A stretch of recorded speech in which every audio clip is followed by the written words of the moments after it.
शुभ सकाळ सगळ्यांना। उद्या आहे आषाढी एकादशी। तर जी लोक पंढरपूरला पांडुरंगा दर्शनाला गेलेली आहे ती खरोखर भाग्यवान आहे। आपल्यालाही लवकर बोलवावं पांडुरंगाने दर्शनाला।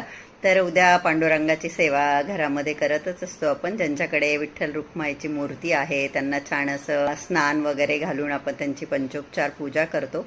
आणि ज्यांच्याकडे विठ्ठल रुक्माईची मूर्ती नाहीये, समजा जसं की माझ्याकडेही नाहीये, तर बालगोपाल बाळकृष्णाच्या मूर्तीवर आपण त्या सगळ्या पूजा करू शकतो। कुठलीही पूजेची सुरुवात करताना आपण सर्वप्रथम गणपती बाप्पा यांची पंचोपचार पूजा करून घेतो। त्यांना पाण्याने पंचामृतने स्नान घालून घेतो। ते स्नान घालताना ओम गम गणपते नमः असा आपण मंत्र म्हणू शकतो। त्यानंतर त्यांना हळद कुंकू अक्षदा लाल रंगाचे फूल अर्पण करतो आणि गुळ खोबऱ्याचा नैवेद्य आपण गणपती बाप्पांना अर्पण करत असतो। तर विष्णू नारायण भगवान यांचा जर फोटो असेल तर तो तुम्ही पूजेच्या तिथे स्थापित करू शकता।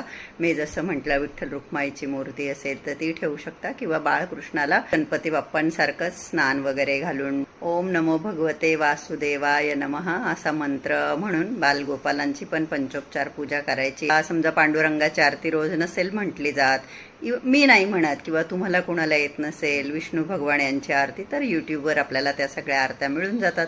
तर उद्याचा दिवस खूप असा खास आहे, म्हणून सगळ्यांनी पांडुरंगाच्या नामस्मरणामध्ये दिवस घालवायचा आहे। दिवसभर आपण विठ्ठल विठ्ठल विठ्ठल आपलं दैनंदिन दिनचर्या चालू असताना आपण भगवंताचे नामस्मरण करायचे आहे।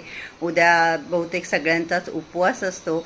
तर उपवास म्हटलं की आपल्याकडे खूप सगळं फराळ, साबुदाण्याची खिचडी, खजूर, राजगिऱ्याचे लाडू, दही असे वेगवेगळे पदार्थ खाल्ले जातात। तर फराळ तर खाच, पण त्याचबरोबर परमेश्वराचे नावही घ्या आणि पांडुरंगाच्या चरणी हीच प्रार्थना आहे, माझ्या तुमच्या जीवनातील संकटांचा विघ्नांचा नाश करो आणि आपल्याला सगळ्यांना सद्विवेक बुद्धी देव आणि आपण आपल्या जीवनाच्या अखेरच्या श्वासापर्यंत पांडुरंगाचे नामस्मरण करत राहो।